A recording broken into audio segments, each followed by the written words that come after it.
Hello, I'm Bella Day. Today I'm going to be speaking about enchantment as a co-creation method with children, teenagers and young adults.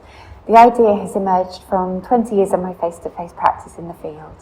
I'm going to describe the social purpose advertising context I'm working within, and I'll outline why co-creation is important and how currently co-creation isn't achieving everything it could be. In some cases it might be disappointing, silencing or excluding some children and young people. I'll be surveying the existing research about what children and young people know and how they know it, and then I'll introduce you to some practice I've been working on using field devices for evocation to help collectives of young people with lived experience to articulate deep knowledges and collective insights. As I've been researching this practice, an unexpected thing has emerged. The young people I interviewed about working in this way talked about the experience as enchanting. I'll introduce you to the field devices I've been developing, which I believe both evoke and are powered by enchantment. I'll then track them into the campaigns I've been working on with young people. I'm interested to hear your thoughts and responses, especially what you find interesting and what questions you have.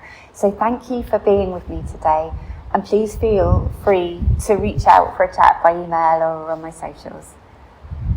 I also need to give you a content warning. Later, I'll be sharing a campaign I've recently made with young women and girls. There are two things to bear in mind.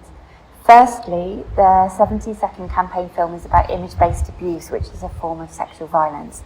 The film focuses on the impact this sort of abuse has on teenage girls. Secondly, the film presents a visual metaphor which is visceral and gory. We checked the BFI classification guidelines and we estimate it's about a 15 rated film, and when we get there, I will remind you. So, to start, I'll praise you my background because that might help you to contextualise my work. I'm a pracademic. I research collective imagination, radical enchantment, co-creation and public engagement at Loughborough University. I'm a freelance advertising creative director, strategist and workshop facilitator for ethical children's brands. I work with clients such as Save the Children, NHS, Young Minds, the Co-op Foundation, National Marine Aquarium and the UK government. And typically organisations or brands come to me with a problem or issue they would like to address with and for their young audiences. They'll give me a strategic brief of who they want to reach, what they want to talk about with them and what sort of response they're looking for. I will then research that topic. It might be mental health, loneliness, image-based abuse, food poverty, the question of what's cool. And from that creative brief I'll begin to understand what the profile is of young people who have skin in the game with that subject matter. With my team, I recruit those young people as volunteers and set up a 5 to 10 day residential workshop somewhere beautiful and quiet and safe. And I'll work alongside the young people and some adult support creatives and strategists to dig into the brief and generate insight based on their lived experiences. We'll come up with maybe 3 to 5 creative expressions of those insights with an outline plan for taking those to an audience. The co-creators then pitch those routes to the client, and once the client has chosen their favourite way forward, the young people take their idea into production and launch. My professional background informs my practice. I'm trained as a professional youth worker, play worker and childline counsellor. I also have professional experience as a theatre director, acrobat, event designer and contemporary art curator. I trained in advertising strategy from my master's degree and I'm a professionally qualified teacher. So my practice sits at the intersection of children's wellbeing and development, creating extraordinary experiences for audiences and crafting compelling ways to educate people, change people's minds or help them feel part of something. If I had to summarise that, I'd say I create the conditions for people to say the unsayable so evocatively or audaciously that the right audiences feel compelled to respond and take action. So let's discuss the context for this work. There are 3 major drivers for co-creating advertising with children and young people. The first has been around for quite a while. Alongside the upsurge of social enterprises and B Corp, commercial businesses have begun to see the opportunity to contribute to society, to address social and ecological needs, and to behave ethically. Market research in the last decade indicates that younger consumers, especially millennials and Gen Z, tend to consider ethics and sustainability when making purchases, whereas older generations typically make purchases based on very different considerations. Accordingly, some commercial businesses are taking an interest in using their visibility to address social issues. Campaigns like the 2013 Real Beauty campaign from Dove Soap were very successful, and that was a point that catalysed the idea of brand purpose. It hasn't always gone well. For example, the 2017 Pepsi campaign, in which Kylie Jenner, a white woman, apparently resolved decades of race-related violence with a can of fizzy pop. This campaign highlights the problem that advertising teams have been latching onto complex intersectional issues where they have little to no skin in the game and exploiting them for brand fame rather than actually contributing to solving the problem.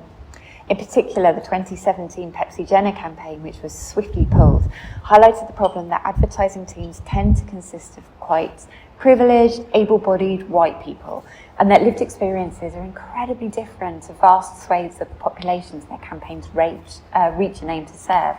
If the advertising sector is going to continue to generate campaigns about complex issues, it needs to find methods to deeply, meaningfully include people who have lived experiences of these topics in campaign development.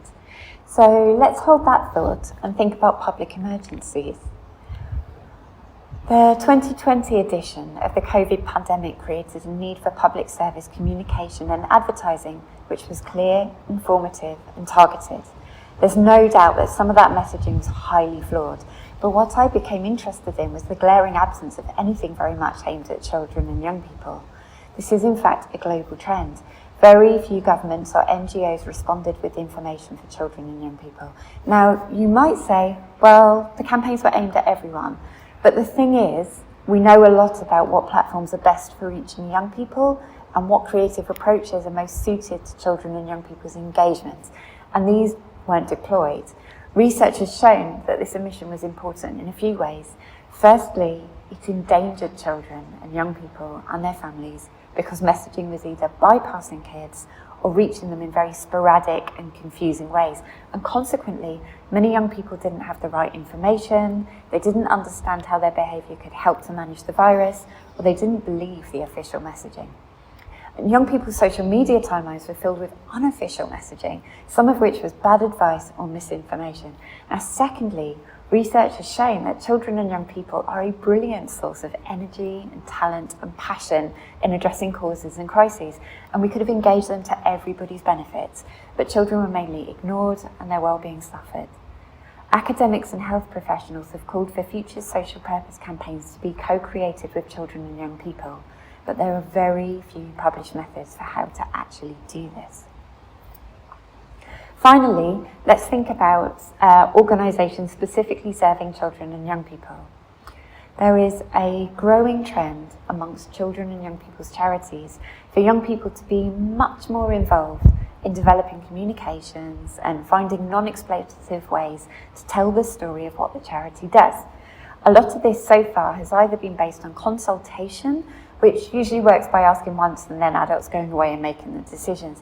So again, there's a need for methods which include children and young people in communication design processes from end to end. Researchers He et al. Published this beautiful argument about how co-creation, co-design and co-production all work most effectively when the participants, the co-creators, are involved all the way through and not just a single point in the research, design and development phases. So, to summarise, 3 powerful drivers for co-creating advertising with young people. One around brand purpose and using that huge commercial investment in marketing to generate real, valuable change for young people rather than empty rhetoric or causing harm. And one around reaching children and young people in ways that actually benefit them and invite them to contribute their talents and passion to overall public benefits. And one about engaging them more deeply in communicating the missions of the organisations which exist specifically for people like them. So let's take a few minutes to talk about co-creation. Co-creation, co-design and co-production are often used interchangeably, but they are different. Co-production comes from the public sector and is about citizens working collaboratively with public institutions to imagine and deliver more effective public services. Co-design comes from the product and service design sector and is about solving problems using design thinking and designerly methods, whereas co-creation comes from the marketing sector. I always use the term co-creation in my practice because it's concerned with engaging publics and communicating very deeply with them to inform, educate, to persuade people to engage in different behaviours, or to let them know they're not alone in a particular experience and where to get help. The key drivers of co-creation are collective purpose, equity, and emancipation. These are important because without the presence of these core values, it isn't co-creation. Collective purpose is about everybody being there with the same goal and because it's something important to them.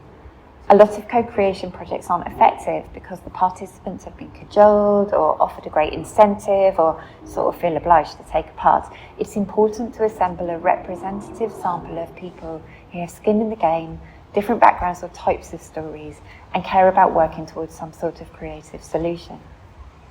Equity is about understanding that everyone present has equal responsibility for getting the job done and has an equal share in driving about how that solution comes about. It means the quality of that facilitation must be incredibly receptive and attentive, and it must invite the co-creators to shape and take part in every stage of the process, not just the R&D, for example. Emancipation is crucial. The process must be deeply nurturing and supportive, so that the co-creators leave the process with more power, more self-worth, more access to resources, whether that's social, skills, education, physical resources. If it's only extractive, if young people leave having given but not gotten, it's not co-creation. Now, just to say, that is all quite challenging. I often work with clients who've been claiming co-creation, and really it was a lovely, wonderful consultation experience. There is nothing inherently wrong with consultation, but it's not helpful to call it co-creation because that means the terms become muddied and it stymies development in the field of co-creation. I guess an example is if you had a headache and I gave you some paracetamol, it wouldn't help the field of brain surgery development to call that intervention brain surgery, even if it did relieve the pain in your head. Co-creation is similarly a specific practice, and if some of the outputs of co-creation look like consultation, that doesn't make it co-creation. I'm going to talk about where the co-creation methods I've been able to find documented don't quite meet young people's needs, and that's going to lead me to what I've been developing to address these practice gaps. Now, this might be a good moment to say I have found very few examples of co-creating advertising with young people, and I'm part of the problem. As a practitioner, I've been doing this since 2004, creating 4 to 8 campaigns or public events each year for 20 years. But I've very rarely found an opportunity to sit down and write about it, and definitely not to publish my methods through peer-reviewed reads. So my critiques are based on what's out there for others to engage in. And if you're doing this sort of work, I urge you to publish and help develop the field. And as we approach this list of what's not quite working, I want you to imagine that you're going to take part. You're a teenager with a very complex, difficult experience. Maybe you're profoundly lonely. Maybe you're being bullied. Maybe you're new to this country and you arrive in really traumatic circumstances. Maybe you've been exploited. Maybe you've been the victim of violence at home. Whatever it is, it rarely gets talked about. It might be a source of shame. You might blame yourself. You've never had a chance to discuss it with anyone else who's been through it. You might have been punished for what happened or told it was your fault. Maybe it's so complicated and profound, it's hard to find a way to say it. Let's call all this the unsayable, stuff that's been experienced by a young person but it's been pushed down, ignored or not said. And now you're invited to a one-day workshop with 20 other young people and given this one chance to make a difference for every other person who's going to have to face this now or in the future. So I reviewed as much literature as I could find on how to do co-creation with young people, and I came up with a list of issues that I think we need to address. Almost all the co-creation descriptions I found gave young people a few hours to contribute. There are some very honourable exceptions, but that was a significant trend. As far as I could tell, it was either based on the assumption that young people didn't have enough time to give, or the lead adult didn't have enough time available, or there was insufficient funding to give it enough time. So enough time was not planned for. Many methods offer single, one-and-done opportunities for young people to contribute.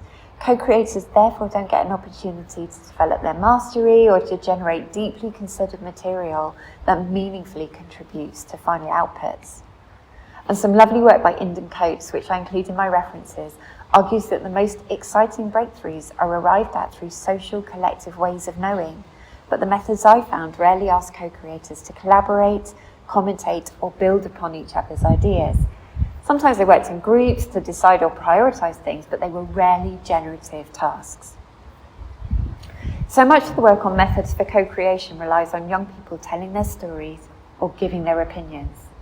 Telling stories can be a very powerful way to knowledge, but if we look at it in a group context with limited time and a complex or taboo subject, it puts young people in a really difficult position, and it orientates the knowledge production to surface facts, what happened, rather than the feeling or the meaning of the experience itself. It's very hard for other young people in the group to build on reminiscence, and often invites sympathetic silence rather than an empathetic generation of ideas. Opinion-based working, similarly, is often quite superficial. Opinions aren't knowledge.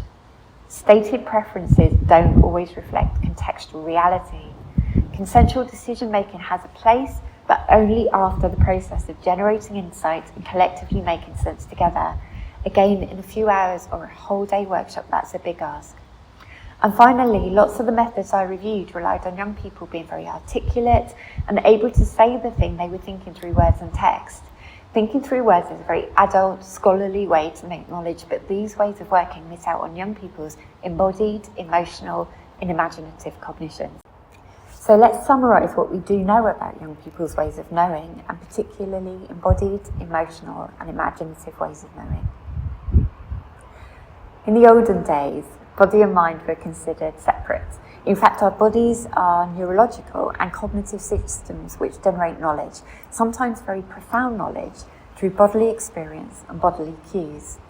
Phenomenologist Merleau-Ponty was one of the first people to articulate that the body is at the centre of the human experience, and that knowledge is generated when we interact with the world around us and experience it sensorially.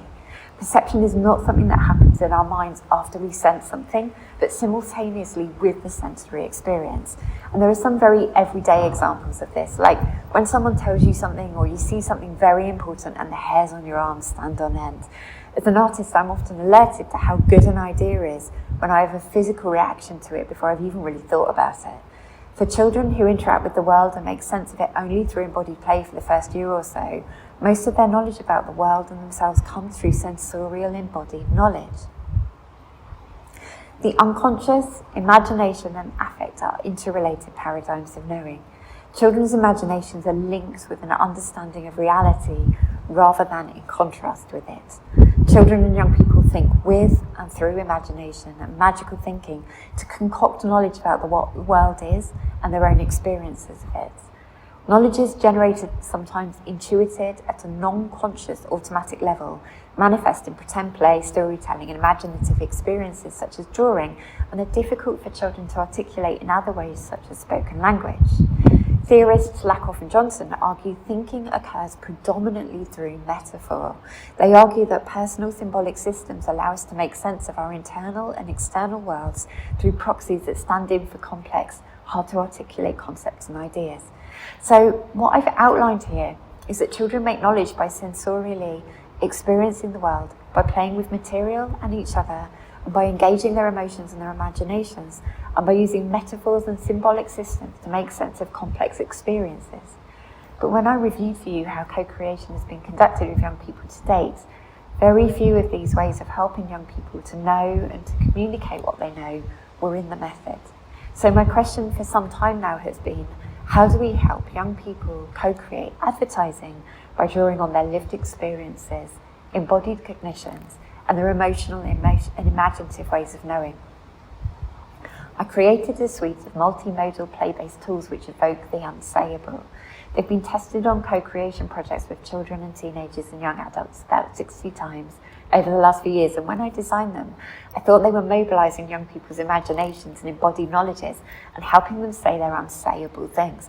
But there's something I didn't know until I did some interviews with the young people about using the tools. There's a vital ingredient that I've unconsciously added to the mix, my own unsayable thing. What I added is enchantment. I believe the crucial element that unlocks the unsayable for young people in co-creation methods is enchantment. Enchantment helps us to create the conditions for young people who've been through complex and painful experiences to safely engage their embodied knowledges and emotions and activate their imaginative ways of knowing.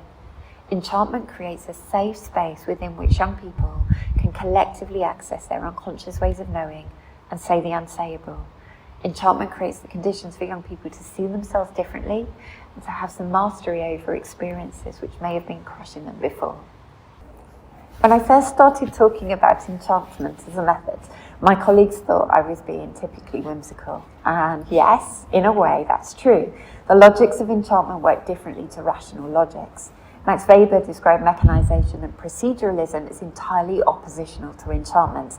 And I work in a sector which has to justify and pre-plan everything to get resources, to get through ethics committees, to get through safeguarding and risk assessments.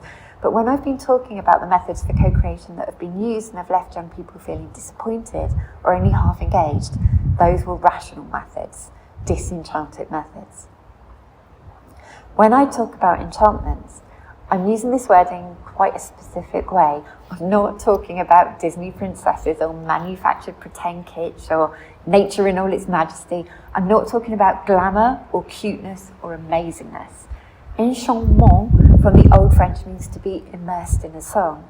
That immersion, that lost withinness, that absolute being with the song, feeling the song all through you and its utter trueness for you at that moment is a really great way to understand enchantment as I'm using it. It's the combined material, sensorial and perceptive states in which the unfamiliar and the very familiar but previously unthought suddenly overlap, suddenly coexist in the same reality. As that happens, it gives access to new ideas, new identities or new perspectives, and they're not just thoughts, they're experienced materially, sensorially, ontologically. So what enchants is an amalgam, partially discovered and partially created. Philosophically, it's an onto-epistemological state in that the world and your perception of it are profoundly, momentarily entangled. Philosopher Patrick Curry says enchantment is like metaphor in that the perception of materiality is layered with emotional, imaginative and mnemonic associations that exceed its objective reality. This idea of layers is really useful, and I'll kind of talk about that a bit later. Enchantment is also connected to the idea of the uncanny, or das Unheimliche, which deals with the sudden presence of something which is out of its usual place or time, but almost abruptly, unavoidably present in your world. Enchantment is often discussed in the positive register, something beautiful, something wonderful, the feeling of love. But recently, Peri and Iva have also proposed enchantment occurs in the negative register. In that case, I'm discussing enchantment as a state in which unwelcome, painful or difficult information might equally emerge as coded into the momentary materiality we're living. So enchantment is an onto-epistemological state in which the previously unthought knowledges, identities and perspectives are revealed through entanglement with materiality, whether that's the immediate environment, specific objects or materials or relationships. And I'm using it as a theoretical framework for how I make sense of my practice because, as I'm going to explain, it offers an approach to evoking young people's imaginative and unconscious knowledges through embodied practices and playful methods safely, and whilst maintaining the core values of co-creation, collective purpose, equity, and emancipation. Right, that was quite theoretically dense. Let's think about how this works on a really practical level. I'm going to start by showing you a campaign film released in September 2023 by a group of young women and girls. We worked on this through the Enchanted method. I'll show you the results first, and then I'll work backwards a little to show you some of how we got there using the tools I developed. This is where I remind you that if you're squeamish or if the campaign subject matter is difficult for you, you might want to step away for 70 seconds. And I want you to be aware that as I talk about making this campaign, I will be linking the film, but not showing it again, to the young women and girls' lived experiences.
First, I'm going to explain in little detail the nuts and bolts of how the workshops run.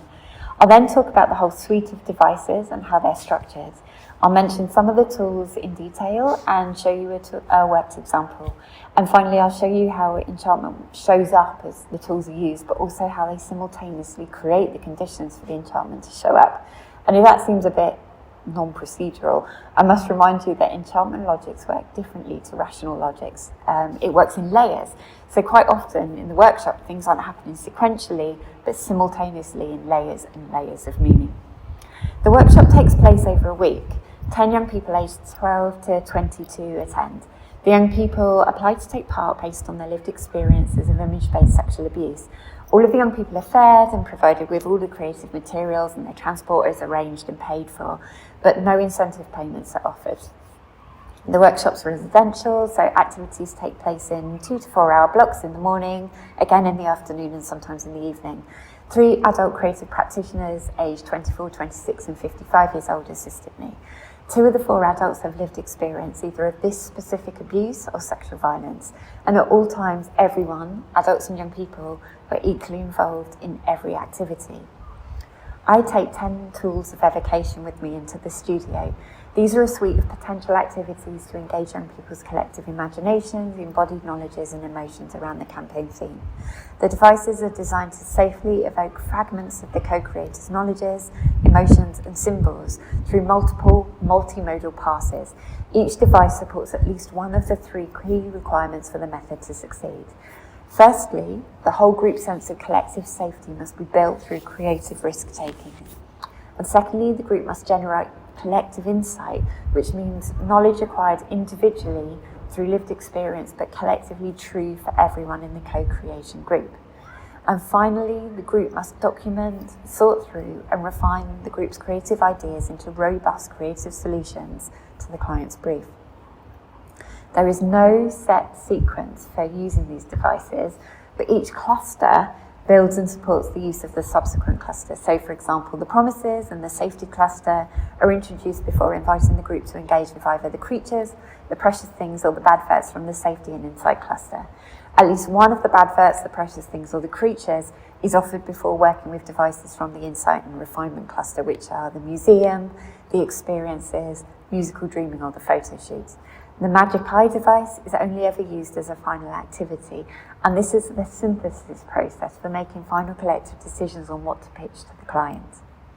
Core structural tasks for the co-creation group, such as engaging with the creative report and the creative brief, or meeting the client to interrogate the brief of them, or pitching final ideas to the client, must happen in that order, but can begin at any time after the promises.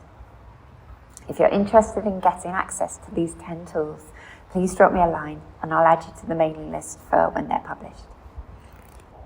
So I'm going to unpack the museum device for you. The museum invites the group to individually assemble artifacts, drawn illustrations, sculptures they've created, scavenged images, for example, focused on an aspect or theme of the campaign brief. And after we unearth our own semiotic and hermeneutic meanings for every single person's artifacts, the group collectively assembles and curates all the artifacts to find points of synergy, similarity, difference, and collective truthfulness. The purpose of the museum field device is both to generate deep insight into what has been experienced, and then to collate and make sense of that collective symbolism as a kind of collective statement. We use the museum on the penultimate day of co-creating this activity, which becomes flayed, and the provocation for the device was how I was left. As you can see from the workshop artifact images I'm going to show you, the group evokes a rich symbology of permanent damage, which manifests through physical burns and wounds deliberately inflicted either by male onlookers or by an actor outside of the frame and therefore out of the sphere of that damage. The burns in the first image encode the experience of deliberate destruction to the photographic image of the woman, with clear parallels to the destruction of the co-creator's public image or their reputation by having their nude images shared. The sculpture with ropes attached suggests something that has been previously cherished or regarded as valuable is now pulled down and deliberately degraded. Again, this manifests the young women's experiences of being loved or sought after, only to be subsequently publicly humiliated.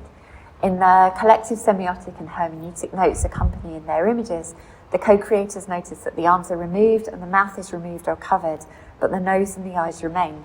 The group find a common truth that the figure endures this experience silently and cannot speak to defend herself. And co-creator Rose comments that the experience of having her nude shared without permission was made even more complex by the way her family wouldn't countenance discussion of what happened to Rose. Similarly, in the image, the statue is without agency to help herself, but she continues to live through it, aware of the damage she's sustaining, whilst unable to defend herself or seek support.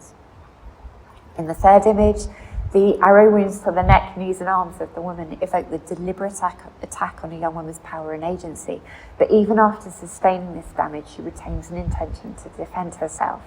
This final image might be read as a collective self-portrait, with the group's campaign as a weapon to fight back. Here the group articulate the experience of the residual nothingness and loss of heart which remains for them after they experience betrayal by someone they trusted with their needs. The notes created by the group describe the space as a symbolic black hole, a new centre of gravity into which every other experience in their life is sucked and lost. It also speaks of the number of people this happens to.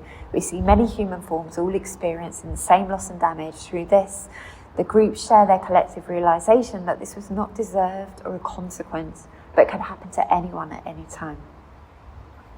And these two images speak of being isolated and cowering or huddling within an unwelcome, unnatural, dark light spotlight, which shows what is not meant to be seen. The chair image also offers a central symbol of being pinned or frozen by light, standing in for a gaze, in a passive or helpless position, and the group notes that the subject is barefoot, denoting vulnerability, rawness, or being attacked on the home ground of the body. This rich convocation of symbology is combined in the final creative idea and artifact I showed you earlier. This shares the harrowing experience of having a nude image shared by a trusted friend through the metaphor of being flayed alive under a spotlight in the middle of a school canteen. In this section, I use the lens of enchantment to think with you about how these tools elicit this rich material from young people who have just met. With a nod to the conventions of enchantment, I'm going to give you 3 insights. However, as enchantment resides within a realm which is antithetical to the rational and mechanised, my insights are not sequential but layered and entangled. They could be discussed in any order as each catalyses and illuminates the other. Image-based abuse is a complex subject matter, an experience of being exploited or exposed, often following a moment of shared intimacy. It's often a source of shame or embarrassment and therefore difficult to speak of. I'm going to describe how the tools enable the co-creators to say the unsayable. I'll then think with you about how the tools work. In the Enchanted studio, we see with the mind's eye, the eyes of lived experience and imaginative empathy, layered over the material reality of the playful creative experiences we make for and with each other out of bits of tinfoil and atmospheric lighting and strings and scraps of paper. This generates an opportunity to see with great depth. It invites us to fill the gaps in material reality with knowledges intuitively drawn from our daydreams, imaginations and lived experiences, and to find collective insight that leads to powerful creative advertising ideas. I think about how the tools generate an enchanted space in which the usual polite logics of social interaction and objective rational discussion are supplanted or supplemented with non-rational, enchanted ways of seeing, perceiving the material and each other. And finally, I will think out loud about the entire suite of tools. I'll propose that the repetitive rituals in this collaborative cycle of making, engaging or witnessing, and deconstructing or analysing creative works generate attunement to one another and to the hidden knowledges in the group. This is crucial to achieving a collective enchanted state in which the material in the known but unthought become entangled, perceived, and then articulated. In post-workshop interviews, one co-creator said, the things we did were just like, guys, just like go away, put things together, bring it back, and then we'll see what we've made. And then by the time our team is done, we're kind of like, oh yeah, this kind of makes sense. But because we kind of made it, we were kind of like, but why does this make sense? And then people come and experienced it, and we sit in a circle and they're like, it made me feel this way, or I really enjoyed it because of this. And then it makes you think, oh, that's what I was trying to get across, but I couldn't really make that point. And another co-creator said, We took something that you can't see in people and we gave it a structure and a feature and personality. And I think when you've done that, you're able to sort of manipulate it and see it from different angles. And maybe you might not understand what this angle might mean, but someone else does. And someone else can look at it and sort of decipher it and explain it back to you. The invitation to visualise how I was left occurs within the clearly established workshop purpose that we're making a campaign about image-based abuse. The specific theme, how I was left, emerges from an earlier activity with the Enchanted tools, in which the group decides the emotional and social impact on young women is invisible to perpetrators and bystanders. And this is a key bit of the method. As I introduce each tool into my workshop, my invitation is informed or flavoured by the collective knowledge generated by the group earlier in the process. The co-creators' commentary suggests that responding through play and creativity to these miniature creative briefs supports the whole group to manifest and articulate a culturally taboo experience, which is often invisible and unmentioned. It comes in three parts. There's what is intended when each young person visually renders their truth of how they were left.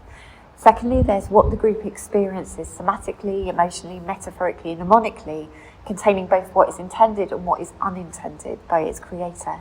And then finally, there is the strategic layer, in which as a group we review the data we've just conjured through what was intended, experienced, and unintendedly said, and relate this back to the overall campaign brief. Crucial to this whole process is the curatorial process, in which we don't critique the experience as if we were art school students, but we reflect aloud on what we experience, what the crucial ingredients are to conjure that experience, what we feel, what it reminds us of, what it makes us ask about what happened to us, and what we're left with in the aftermath. In reflecting on this process, one of the co-creators said, sometimes when you talk about things, you tell people the facts. I was bullied, it was awkward at my school, heavy stuff. But when we were making, it was more about what sits underneath that fact. It was like, this is how this is feeling. This is what this means to me, rather than this is what you'd see. Their reflections reveal how engaging through making and collaborative analysis enables the group to focus on the meanings of their experiences, working with collective insights rather than recollecting and recording specific individual circumstances. Because the visualizations they create for each other are true but not real, others can engage with the content without repositioning the creators as victims requiring sympathy, and this often shows itself as silent respectfulness of the experience. The tools afford the group agency to engage with the content and to own the experiences of the content. This gives weight to anthropologist Stanova's contention that enchanted methods facilitate the conjuring of knowledges which are often undisclosed or withheld by research subjects. The work the young people generate become a fulcrum between what was known to them and what was previously unthought by the group. Without the tangibility of the experience, the group's collective unconscious knowledges or what was yet unthought could not have been sayable. One of the co-creators said, it wasn't so important that anyone was a really good drawer or a really good actor or a really good filmmaker, because the meaty bit comes as people respond to the idea rather than to the perfection of what you just made. It's all about the ideas. One of the main features of enchantment is the presence of ontological uncertainty, where the usual way of seeing and being in the world is momentarily suspended. This can be accompanied by a sense of the uncanny or das Unheimlich, a state in which something that has been unthought or repressed is suddenly present, entirely out of place. In the Enchanted studio, the tools of evocation ask young people to swiftly generate artifacts and experiences which materially codify multi-sensory manifestations of their lived experiences. We work with scrap or craft materials such as tissue or masking tape or foil or paints. We work with found objects from the studio space or printed images from Google searches or torn out of magazines. And this homemade aesthetic generates a layer around the manifest artifacts, the drawings, the sculptures, the collages, in which the group understand that what they're seeing is a proxy for what is intended. It's not a polished artwork. As a result of that understanding, we see with our mind's eye. We don't see a row of stick people with black blobs. We see a lineup of young women on display each with a black hole engulfing her heart and her lungs. And this necessity, caused by lack of time or skills to create a perfect rendering of the idea, has the beneficial impact of opening that space to fill the gaps with information, not only between the approximated sign and signified, but around the emotional, imaginative and mnemonic content too. So we see intuitively with the eyes of lived experience and imaginative empathy layered over the material reality.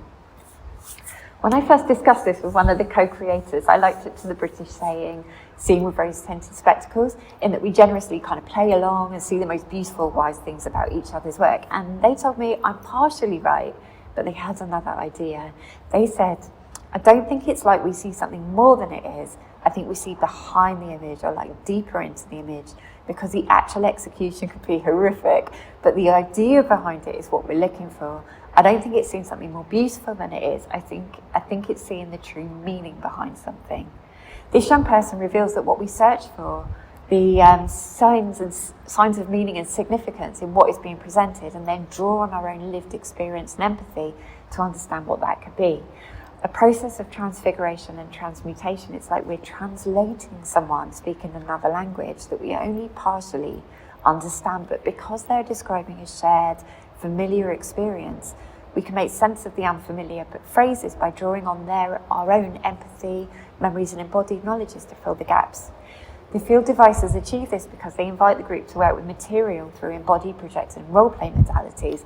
If young people are worked only with spoken language or text rather than the material, or the reminisced and the recalled rather than the imaginative and metaphorical, the range of signifiers available to the rest of the group to decode would be significantly diminished. This in turn would create fewer opportunities for the group to draw on their own empathy and memories to say the unsayable. The work is enchanted in that it is neither only ontological nor epistemological, but is partly discovered and partly created through entangled relationships and entangled materiality. One of the young co-creators said, thinking about it now, there is no way all of us are able to get into the same realm in our heads. And I feel like that's one of the magical things that I loved about this process. We were all on the same wavelength, and right now I don't know how that happens. Do the tools generate enchantment, or does enchantment fuel the tools? In a typical non-rational style, their answer is, yeah. The tools demand a milieu of enchanted logics in which we agree to see what is only partially there, alongside the palimpsestual layers of meaning we bring from our past lives and using the tools previously in the co-creation workshop.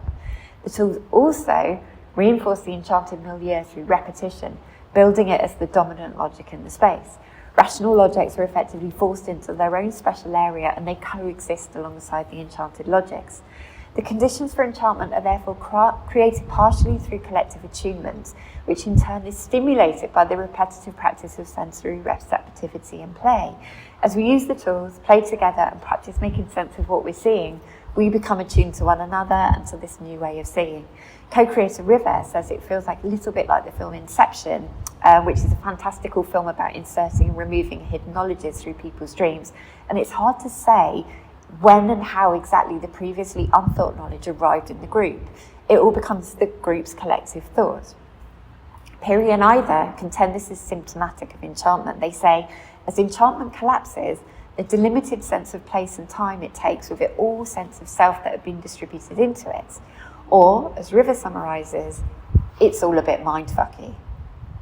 Today I've shared a little bit about my practice. I've explained some of the drivers for co-creating social purpose advertising with young people. I've highlighted the need for the sector to develop tools which make co-creation a fun, meaningful experience where young people can share all their ways of knowing and build something which has value not only to them, but to other people like them. We talked a little about how some of the many ways young people know and make sense of the world, and discussed the concept of enchantment as a state in which knowing and being are emotionally and imaginatively entangled, revealing previously unthought ideas within a group's collective unconscious. I've introduced you to a suite of enchantment-fueled workshop tools I've designed and tested, and tracked one of these through to a final campaign output, and we've discussed how enchantment in the workshop space seems to help young people to say the unsayable, and that happens because we see with the mind's eye rather than objective reality. Seeing in that way is possible because through the process of working through the tools and attuning to them and each other, we are more and more receptive to the collective unconscious knowledges of the group. Thank you for being with me. I'm very excited to hear your thoughts and comments and builds and questions.